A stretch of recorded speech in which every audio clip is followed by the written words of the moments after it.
अहिले खुस हुन्छ भने अहिले खुस आइगयो अब यसलाई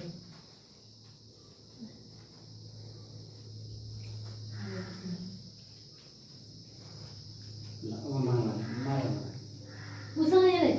यहाँ छ माला पछाडि छ भाइलाई देऊ त टपरी लगाइदिएर सकिसकेको त्यो टुप्पो अगाडि पछाडि पार्ने टुप्पो अब के गर्छ ल दिदीको माला समाउ त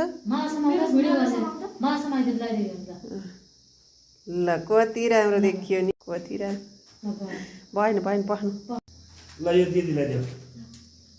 पलेटी कसरी बसे पो हुन्छ छोरी पनि मिल्छ मिलाएर बस्ने ल खुट्टा दिने ढोग्नलाई हातमा दिने हातमा दिने अनि खुट्टा ढोग्न दिने हो कि ल अब ढोग्दिने ल आशीर्वाद देऊ छोरीले